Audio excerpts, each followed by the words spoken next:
আর second কথা হচ্ছে আমি আপনাকে একটু পরে একটা রেকর্ডিং দিচ্ছি, যদিও কালকে আমি একটা প্রেস ব্রিফ দিব। ওই যে দুর্জয়ের কথাটা হচ্ছে যে বাংলাদেশ প্রতিদিনের একজন মাল্টিমিডিয়া রিপোর্টার মাইমুর রহমান দুর্জয়।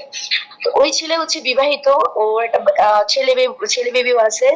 কিন্তু ওই ছেলে হচ্ছে বিভিন্ন মেয়েদেরকে কুপ্রস্তাব দেয়, রিসোর্টে নিয়ে যাওয়ার কথা বলে। তো ওর সাথে আমার খুবই মানে ভালো সম্পর্ক ছিল একটা টাইমে। সেটি আমার জুলাই আন্দোলন থেকে আমাদের পরিচয়। আসসালামু আলাইকুম ওয়া রাহমাতুল্লাহি ওয়া বারাকাতুহু। সম্মানিত দর্শক, ভিডিওটা যে যেখান থেকে প্লে করেছেন তাদেরকে অসংখ্য ধন্যবাদ। সম্মানিত দর্শক, জুলাই যোদ্ধা সৌরভী, আপনারা দেখেছেন 50 কোটি টাকার চাঁদার মামলা দিয়ে সৌরভীকে জেলে ঢুকিয়েছিল এক বাংলাদেশ প্রতিদিনের সাংবাদিক দুর্জয়। কেন বাংলাদেশ প্রতিদিনের সাংবাদিক দুর্জয় এমন কাজ করেছিল? সৌরভী এবার এক সাংবাদিকের সাথে অডিও কলে এসে সম্পূর্ণ তথ্য দিয়েছে। তাকে সেই দুর্জয় নামের সাংবাদিক কোথায় কোথায় যেতে বলেছিলেন এবং তার সাথে কি করেছে সম্পূর্ণ বিস্তারিত এই ভিডিওতে জানতে পারবেন। সম্মানিত দর্শক, সৌরভীকে কুপ্রস্তাব দিয়েছিলেন সেই সাংবাদিক দুর্জয়। আরও কি করেছে আমি আপনাদেরকে সম্পূর্ণ ভিডিওটা দেখাচ্ছি। অবশ্যই তাদের অডিও কলটা শুনে আপনাদের মূল্যবান মন্তব্য কমেন্টে জানাবেন। প্রিয় দর্শক, চলেন আমরা সম্পূর্ণ অডিও কলটি শুনে আসি। তো ওকে আমি অল টাইম বড় ভাইয়ের চোখে দেখতাম, কিন্তু ও আমাকে হুট করে 1-2 সপ্তাহ আগে একটা খুব প্রস্তাব দিছে, খুবই বাজে প্রস্তাব। তো এটা আমি অনেক কষ্ট পেয়েছি, ওনাকে বলছি যে ভাই আপনার থেকে এটা আমি আসলে মানে আশা করি নাই। উনি হুট করে একটা কুপ্রস্তাব আপনাকে দিল কিভাবে? মানে আপনাদের মধ্যে কি ওই ধরনের সম্পর্ক ছিল যে মানে এত ক্লোজ সম্পর্ক ছিল? ছিল না ওনার সাথে আমার ওই ধরনের সম্পর্ক ওনাদের শুধু ওনার সাথে যে আমি ফোন দিয়ে 24 ঘন্টা মানে ধরে কথা বলতাম এরকমও না।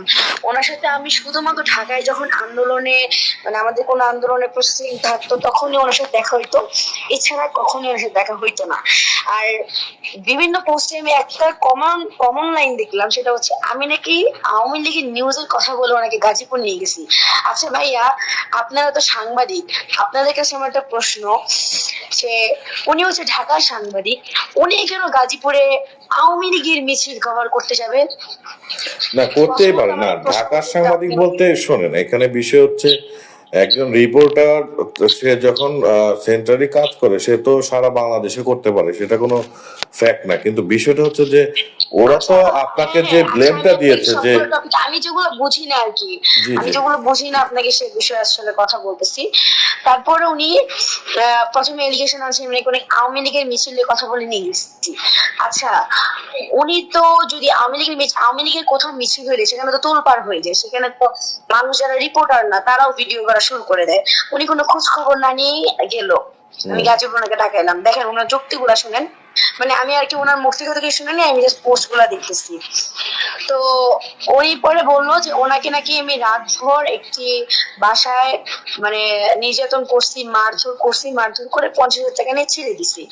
আপনাকে আমি ছোট্ট একটা মানে কথা বুঝাই, উনি অল টাইম S24 আলট্রা আর ফোনে হচ্ছে ওনার আইফোন আছে, উনি পালসার বাইক, মানে আমি অল টাইম আগে ঢাকা যেভাবে দেখি ঢাকায় এগুলো নিয়ে ঘুরে। হ্যাঁ, ওনার ব্যাগে আরো বেশি দামি ওই যে আপনার হচ্ছে ডিভাইস গুলা থাকে। তো আমি ওনাকে এই দামি জিনিসগুলো যে S24 আলট্রার দাম হচ্ছে প্রায় আপনার 90,000 প্লাস, পালসারের দাম হচ্ছে প্রায় 2 লাখ প্লাস, সরি 1,80,000 প্লাস, আর আইফোনের দাম কম হইলেও তো আপনার 60,000 উপরে হবে। তাহলে আমি যদি কিডন্যাপ করতাম, আপনার কি মনে হয় আমি নাকি 50,000 টাকার জন্য সারা রাত মারধর করতাম? না, এখন ধরেন বিষয়টা হচ্ছে যে উনি আপনাকে এই ব্লেমটা কেন দিল? মানে বিষয়টা তো আসলে উনি তো প্রকাশ্যে দিচ্ছে, তাই না? আমি বলি ভাইয়া, উনি ব্লেমটা দেওয়ার কারণ হচ্ছে উনি আমাকে বিভিন্ন কুপ্রস্তাব দিছে, তারপর এগুলো আমার ফোনে রেকর্ডিং ছিল। তো উনি রেকর্ডিং ছিল, পরে এখন আমি ওনাকে শোনানোর জন্য যে ভাইয়া আপনি নেক্সট টাইম কোনো মেয়েকে বা কাউকে এরকম এলিগেশন দেন, আমি রেকর্ডিং গুলো পাবলিশ করে দিব, অথবা আপনার যে মানে আপনার যে সংবাদ মানে একদম মেইন যে হেডকোয়ার্টার প্রতিদিন আমি সেখানে এগুলো ওনাদেরকে দিব যে আপনাদের রিপোর্টার এরকম কাহিনী করতেছে।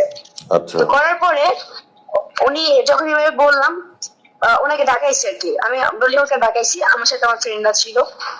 তো ডাকানোর পরে উনি মিথ্যা কথা বলবো না, ওনাকে আসলেই আমরা দুইটা তো চর থাপ্পড় মারছি, এটা মিথ্যা কথা না। মানে আপনাকে আপনাকে ওনাকে ওনাকে নিয়ে গিয়েছিলেন গাজীপুরে, তারপরে ওনাকে চর থাপ্পড় মেরেছেন? না না না না না না না, গাজীপুর আমরা নিয়ে যাই না, এটা মিথ্যা কথা। উনি উত্তর আসছিলেন কোন একটা কাজে, আমরা উত্তরা গেছিলাম। তারপর আমি ওর ফোন দিছি, ভাই কোথায় আছেন? বলে আমি তো উত্তরা। আমি বলে আমিও উত্তরা আসছি ভাইয়া। তো বলে যে দেখা করেন। তো আমি ওনাকে সুন্দর বুঝাইছি, উনি উনি না আমার সাথে অনেক মানে রাফ বিহেভ করতেছিল একদম, মানে মানে কি তুই কি করবি দেখে নিবো, কর এগুলা করবি, এগুলা বলার পরে ভালো কথার মধ্যে উনি রাব ব্যবহার করবে কেন? আপনারা তো তখন ভালোভাবে কথা বলছেন যে উত্তরা যাবেন, দেখা করবেন, হ্যাঁ হ্যাঁ, তাই না? না না না, ওনাকে আমি সব না না না না, ওনার সাথে দেখা হয়েছিল, আচ্ছা। কথা হওয়ার পরে কল করার কথা হওয়ার পর দেখা হয়েছিল। হওয়ার পর যখন উনি আমাকে বললো এইভাবে যে তুই যা করবি কর, রেকর্ডিং পাবলিশ কর, এই সেটা বলার পরে আরো অনেক মেয়েকে অনেক প্রস্তাব দিচ্ছে। আমি তখনও জানি না যে উনি বিবাহিত, ওনার একটা বাচ্চা ছেলে আছে। আচ্ছা। তো এবার জানার পরে ওনাকে আমি বলছি ঠিক আছে ভাইয়া আপনি একটা কাজ করেন, আপনি ও বলছে তুই ঢাকায় আইলে তোরা দেখে নিবো, তুই দেখি তুই কি করতে পারিস সেগুলো বলছে। আমি ওনাকে মাঝে বলছি ঠিক আছে, আপনি যদি কোনোদিন সাহস থাকে আপনি গাজীপুরে এসেন। এটা আসলে আরো কিছুদিন আগের কাহিনী, ঠিক আছে, এই যে উত্তরের কাহিনীটা। আচ্ছা। তো উনি উনি আসলে আমাকে পরে আমি একদিন মনে করেন এটা হচ্ছে কালকের কাহিনী, সরি আজকের কাহিনী। আজকে সকালবেলা এসে আমাকে কল দিয়েছে বলে আমি তো গাজীপুর। আমি বলছি হ্যাঁ গাজীপুর, কোথায় আছেন? বলে আমি তো আপনাদের কলেজ, তোর তুই করে বলতেছে, তোর কলেজের সামনে দিয়ে চলে আসলাম। আমি বললাম ঠিক আছে ভাইয়া থাকেন, সমস্যা নেই। বলছি তুই চাকরি করতেছে, আমিও মাথা গরম হয়ে গেছে, ঠিক আছে তো যদি করে থাকে তুই কলেজের সামনে আয়। ও কলেজের সামনে আসবে না, ও শহীদপুর, ও হচ্ছে কালিয়াগঞ্জ উপজেলা চিনেন ওইখানে। তো আমি বলছি ঠিক আছে ওকে। তো ওইখানে আমার পরিচিত কিছু ভাইরা ছিল, তো ওরা বলছে যে, আমি বলছি ভাই আমাকে তো এরকম এরকম এই লোক প্রস্তাব দিয়ে আমাকে আবার এরকম এরকম কথা বলতেছে। বলে প্রস্তাব দিছে সেটা কি তোমার কাছে প্রমাণ আছে? আমাকে হ্যাঁ প্রমাণ আছে, আমাকে বিভিন্ন ভাবে বলছে যে কক্সবাজার নিয়ে যাওয়ার কথা অনেক কিছু বলছে, সেগুলো সব রেকর্ডিং আমার কাছে আছে। পরে বললো যে ঠিক আছে তাহলে রেকর্ডিং যদি থাকে তাহলে তুমি আসো। তা আমিও গেলাম। তো ওই দুজনকে পেয়ে বলতেছে যে আচ্ছা আপনি কি প্রস্তাব দিছেন? বলে যে না, অস্বীকার করে। পরে আমি রেকর্ডিং শোনাইলাম, এখন আপনাকে পুলিশে দিব। তো হাত পা ধরা শুরু করে দিয়েছে, ভাই পুলিশে দিয়ে না, আমার তো আমার সব শেষ হয়ে যাবে ভাই, এগুলা দিয়ে না। এই জন্য কি সে 50,000 টাকা দিছে, মানে এই জন্য যেন এগুলা না হয় বা আপনারা এটা সেভ করেন, এরকম কোনো কিছু? না না ভাইয়া না, ও আমি শুনি ভাইয়া শুনি এগুলো পুরো মিথ্যা কথা, ও আগে কোনো টাকাই দেয় না আমি বলি। তো ও হাত পা ধরা শুরু করছে, তো ভাইয়ারও তো অনেক লেগে গেছে, কেন কেন তুই মানে ওকে কুপ্রস্তাব দিয়ে আমার সাথে, আমার কাছে সব রেকর্ডিং হলো, কি পরিমাণ না বিহেভ করছে আমার সাথে।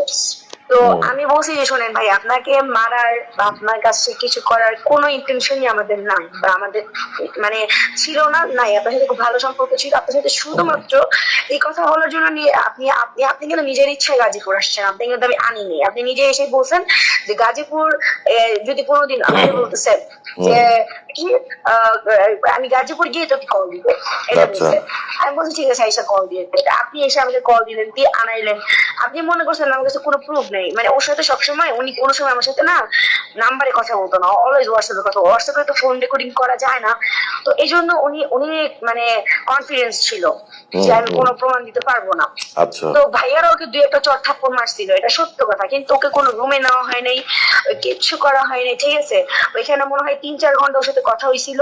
ও তো পুরো পায়ে হাত পা ধরে ভাই আমাকে মাফ করেন, আমি আর কোনোদিন এগুলা করবো না, আমাকে মাফ করেন, কোনোদিন ওগুলা বললেন না, পাবলিশ করেন না। হ্যাঁ, তো আমরা বলছি কোনোদিনও যদি এরকম আর কোনো আমরা রিপোর্ট দেখি আমরা এগুলা পাবলিশ করে দিব।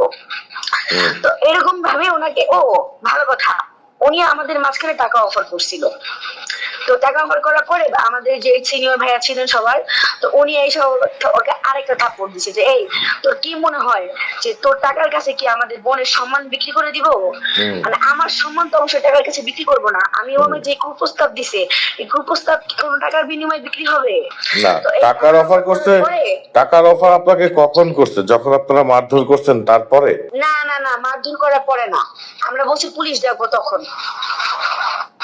আচ্ছা, আমরা ওর বউকে কলও দিছিলাম, আমাদের কাছে ওনার বউকে ওয়াইফকে কল দেওয়ার পর আমরা যখন বলছি হ্যালো, রুবিনার সাথে কথা বলছি, ওনার ওয়াইফের নাম রুবিনা, তো উনি আমাদের কাছ থেকে পুরো হাত পা ধরে কান্নাকাটি করে ফোনটা কাটাইছে। কাটানোর পরে আমরা কেটে দিচ্ছি, আমরা আর কি বলতে পারিনি, কিন্তু আমাদের এটাই ভুল হয়েছে, আমাদের আসলে ও ফ্যামিলিকে সব জানানো উচিত ছিল।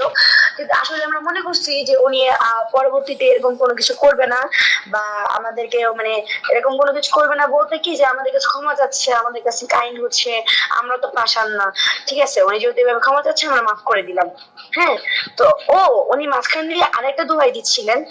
প্রথম আমাকে বলতেছে তোকে, আমার কিন্তু স্বরাষ্ট্র উপদেশের সাথে খুব ভালো সম্পর্ক, আমার র্যাবের যে প্রধান তার সাথে খুব ভালো সম্পর্ক, তোকে দেখে নিব, এই হুমকি গুলার জন্যই মূলত আমি ওকে বলছি ঠিক আছে, আমার যদি দোষ থাকে আমাকে স্বরাষ্ট্র উপদেষ্টাও দেখে নিবে, আমাকে হচ্ছে র্যাবের প্রধানও দেখে নিবে, দোষটা কার সেটা আমি শুধু, আপনি যদি মানে কোনোদিন আপনার মনে হয় তাহলে আপনি গাজীপুর আইসেন। তো এই এলিগেশন নিয়ে ও আসছিল গাজীপুর, এসে আমাকে ওই করে দিছে, আমি ওকে আনাই নাই কোনোভাবেই। আর আপনিও জানেন যে একটা সাংবাদিক, তাকে আমি অপহরণ করে রাখলাম, তার ভাষ্য মতো তাকে আমি এক রাত অপহরণ করছি, এখন তো আমরা তাকে 50,000 টাকা নিয়ে তাকে ছেড়ে দিছি, চৌরাস্তায় মেরে ছেড়ে দিছি, ঠিক আছে। কিন্তু ভাই আপনি চাইলে আপনাকে আমি মানে যেহেতু মানে গাজীপুর রোড কোনো না কোনো জায়গায় সিসিটিভি ক্যামেরা আছে, ও টাইম অনুযায়ী উনি কখন আমাদের থেকে চলে গেছে, ওই টাইমিং অনুযায়ী উনি যে বাইক নিয়ে গেছে, ওনাকে যদি মেরে ফেলে রাখতাম তাহলে অবশ্যই উনি বাইক নিয়ে যাইতে পারতো না। আমার আসলে সাধারণ জনগণের কাছে একটাই প্রশ্ন যে ভাই আপনারা সবসময় ট্রেন্ডিং কেন ফলো করেন? আপনাদের মানে মানে সোশ্যাল মিডিয়া রিচের জন্য আপনারা কেন ট্রেন্ডিং ফলো করেন, আমি এটাই বুঝি না। এখানে ধরেন যে বিষয়টা হয়েছে, যেমন আপনার সাথে ওই রিপোর্টার দুর্জয় আহমেদের আগে থেকে কমিউনিকেশন ছিল, যেমন আপনি বললেন এক সময় আপনাদের ভালো সম্পর্ক ছিল, তাই না?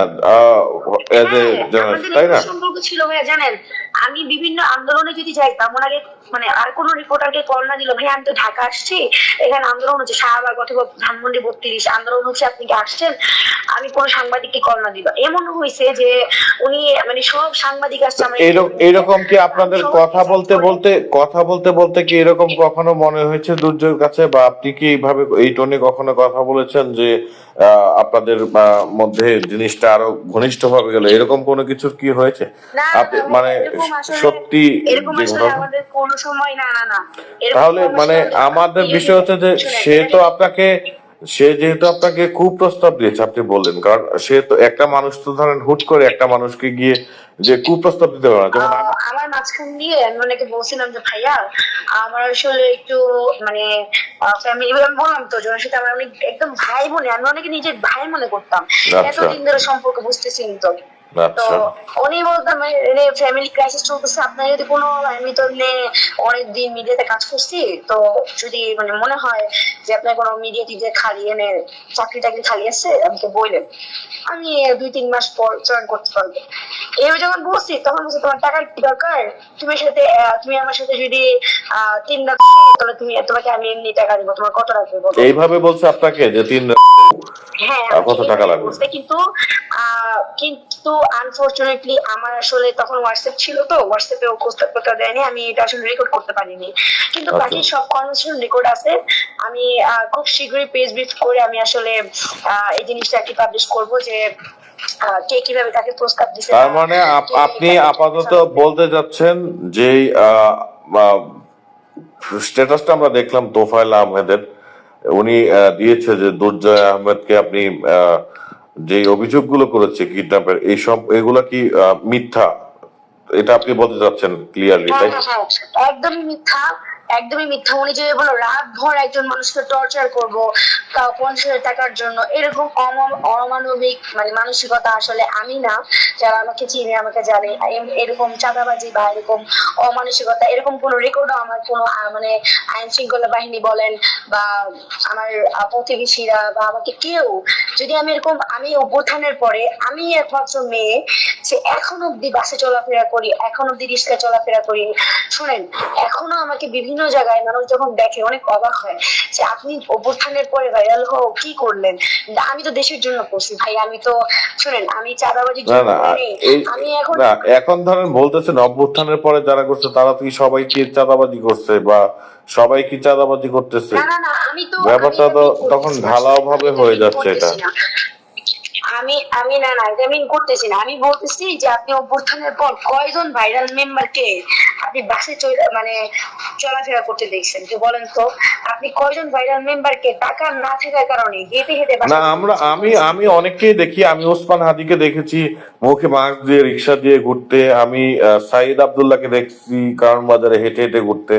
তো আমার চোখে অনেকেই পড়ে, ঠিক আছে, কিন্তু আবার আমার চোখে আসলে শুনেন আমি তো শুনেন আমি বলি আমি তো সবার মানে আমি কয়েকজন হয়তো হাতে গোনা পাবেন যারা এরকম যারা একদম দেশের জন্য করছে, কিন্তু কয়জনকে আমি যদি এখন এলিগেশন তুলি এখন অনেক জনের নামই বলবো, কিন্তু আমি এখন এগুলা কিছুই বলতে চাচ্ছি না। আমি আমার টপিক নিয়ে কথা বলতে চাচ্ছি যে ভাইয়া আমি আসলে এরকম মেন্টালিটির মেয়ে না যারা আমাকে চিনে। কিন্তু আমি বলবো যদি কেউ আমার নামে এসব এলিগেশন তোলে সে যেন প্রমাণ নিয়ে আসে। কারণ আপনার কি মনে হয়, আচ্ছা আপনি একটা ছোট্ট এক্সাম্পল আমি আপনাকে দিই। আমার আমার যে সবচেয়ে বেশি যেটা মানে আমার গায়ে লাগছে, আমি নাকি ওকে মেরে চৌরাস্তা ফেলে রাখছিলাম। আমি যদি ওকে মেরে চৌরাস্তায় ফেলে রাখতাম আশেপাশে কেউই কি দেখতো না?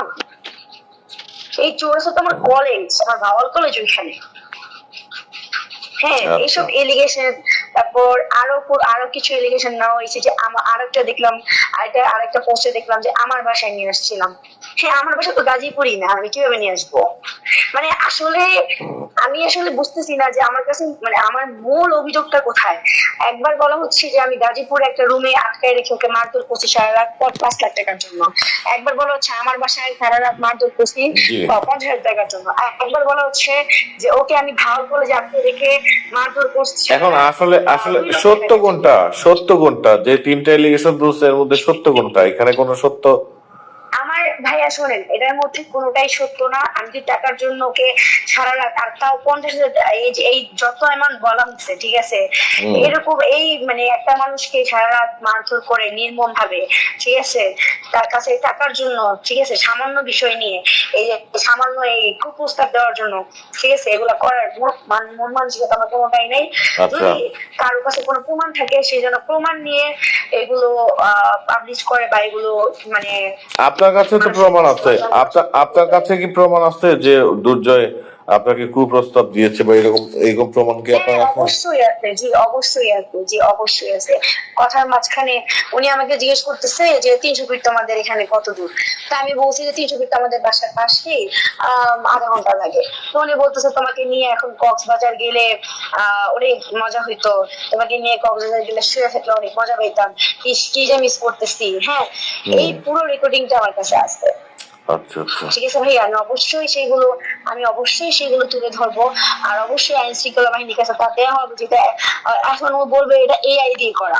আমার কাছে ভাইয়া পুরো ভিডিও করা আছে যে নাম্বার কার, ছবি কার, রেকর্ডিং কার, সবকিছু এআই বলার কোনো চান্স নাই এখানে, ঠিক আছে? আচ্ছা এইটুকুই আমার জানার ছিল যে আসলে একটা এলিগেশন আমরা দেখেছি এবং কিছু আমি আসলে আমার আমার আমার আমার প্রিয় দল মানে আমার দেশের জনগণের কাছে আমার একটাই প্রশ্ন যে আপনারা কেন আমাকে এত ঘৃণা করেন, কেন আমাকে এত মানে আমি তো আসলে আমার আমি আমার জীবন বাজি রেখে আপনাদের জন্য, আমার জন্য, আপনাদের অধিকারের জন্য, আমার অধিকারের জন্য আমি জুলাই অভ্যুত্থানে প্রথম সারির কাছে ছিলাম, ঠিক আছে? আপনারা কোনো কিছু যাচাই বাছাই না করে জনগণ তো আপনাকে ঢালাও ভাবে কোনো অভিযোগ দেয়নি। এখানে ধরেন একটা রিপোর্টার একটা অভিযোগ করেছে, সেই অভিযোগের পরিপ্রেক্ষিতেই আসলে আপনাকে ফোনে আপনার থেকে জানতে চাওয়া যে আসলে ঘটনা কতটুকু সত্য। না শোনেন একজন অভিযোগ করলেই যে এখন আমি যদি অভিযোগ করি না অভিযোগ করলে যে সেটা প্রমাণিত সেটা তো না, এই জন্যই তো আমরা আপনার থেকে জানতে চেয়েছি। হ্যাঁ অবশ্যই আমার কথা শুনুন, এই যে এলিগেশনটা আসলো একবার বলা হচ্ছে 5 লাখ, একবার বলা হচ্ছে 2 লাখ, একবার বলা হচ্ছে 50,000, ঠিক আছে? আমি তো আপনাদেরকে বলতেছি যে উনি আমাদেরকে টাকার অফার করার পরেও আমাদের যে সিনিয়র ছিলেন উনি কত টাকা অফার করেছিল আপনাদেরকে? টাকা অফার ছিল কত টাকা অফার করেছিল আপনাদেরকে? উনি আমাকে অফার করে নাই, উনি হচ্ছে গিয়ে সাইডে গিয়ে বলতেছে, মানে আমার বড় ভাইকে না নিয়ে বলতেছে, এখানে যারা ছিলেন বলতেছে টাকার বিষয় বলার পরে কত টাকা অ্যামাউন্ট আসলে আমি জিজ্ঞেস করি নাই, কারণ আমি আসলে ঝামেলাটা যে উনি এত বাড়াবে বা এত কিছু করবে, আসলে উনি ভাবছে কি জানেন, আমরা হয়তো বা ভিডিওটা বা রেকর্ডিংটা পাবলিশ করে দিব, এই জন্য উনি নিজেকে সেভ করার জন্য আগে এগুলো পাবলিশ করেছে, বুঝছেন। আমরা যদি জানতাম উনি এগুলো এমন কি হয়েছে, যে আপনার ওইখানে গেলেন, যেমন আপনি জানতেন না যে কত টাকা অফার সে করেছে, এমন কি হয়েছে যে সে টাকা দিয়েছে আপনার ভাইদেরকে, আপনি জানেন না, এরকম কোনো কিছু হয়েছে? না না না না না না ভাইয়া, না এরকম কিছুই হয়নি, এরকম কিছুই হওয়া একদমই হয়নি। যদি শোনেন একটা কথা বলি, উনি বলছে যে আমরা ওনাকে কিডন্যাপ করে মুক্তিপণ নিছি, ঠিক আছে। উনি যখন টাকার অফারটা সাইডে গিয়ে করছে, আমি এতটুকু দেখছি যে আমার ভাইয়ের টাকা চট দিয়ে বসে, এই তোকে আমাদেরকে দেখে কি ফকিন্নি মনে হয়, তোমাকে আমি টাকার জন্য তোকে তুই এখানে আসছিস, বা তোকে আমরা টাকার জন্য ধরছি, বা তো আমরা তোকে ধরে আনছি টাকার জন্য, তুই তো নিজে আসছিস, আমার বউকে ফোন দিছিস, যে বলছিস কি যে স্বরাষ্ট্র উপদেষ্টার ভয় দেখাচ্ছিস, কি র্যাবের ভয় দেখাচ্ছিস। আমার কথা হচ্ছে কি, তুই যে মানুষকে মেয়েদেরকে খুব প্রস্তাব দিয়ে বেড়াস, সেটা কি তোকে ওই র্যাব প্রধান বা হচ্ছে ওই কি বলে স্বরাষ্ট্র উপদেষ্টা কি সেগুলো শিখায় দেয়, বা ওনারা কি এটার সাথে জড়িত? কেন পরে এটা বলছে যে টাকার কাছে কি আমার বোনের সম্মান বিক্রি করব? এটা যদি অন্য টপিক হইতো, বিষয় অন্যরকম। আমার বোনের সম্মানটা কি কোনোদিন, আমি ওকে জিজ্ঞেস করি, ওকে কোনোদিন তোর সাথে এরকম বিহেভ করছে যার জন্য তুই অফার দিবি? বললো না ভাই, ওই টাকার কথাটা বলছে, পরে আমি ওকে বলছি মজার ছলে, পরে আমি বলছি যে মজার ছলে যদি বলতি তাহলে অফকোর্স এত ডিপ ডিপ কথা বলতি না ভাই, ওই যে বলতি মজার ছলে কি বলে ভাইয়া যে 3 রাত আমার সাথে শো, তাহলে আমি তোমাকে টাকা দিব, কত টাকা লাগবে, এটা কি আপনি আমাকে মজার ছলে বলবেন? সম্মানিত দর্শক, এই যে সৌরভীর কথাগুলা শুনেছেন, কথাগুলা কতটুকু সত্য হতে পারে সম্মানিত দর্শক, সেটা আপনারা কমেন্ট বক্সে কমেন্ট করে জানাতে ভুলবেন না। ভিডিওটা সর্বোচ্চ পরিমাণ শেয়ার করে সবাইকে দেখার সুযোগ করে দিবেন। সবাই ভালো থাকবেন, সুস্থ থাকবেন। পরবর্তী কোনো একটা ভিডিওতে আপনাদের সাথে দেখা হবে। আসসালামু আলাইকুম।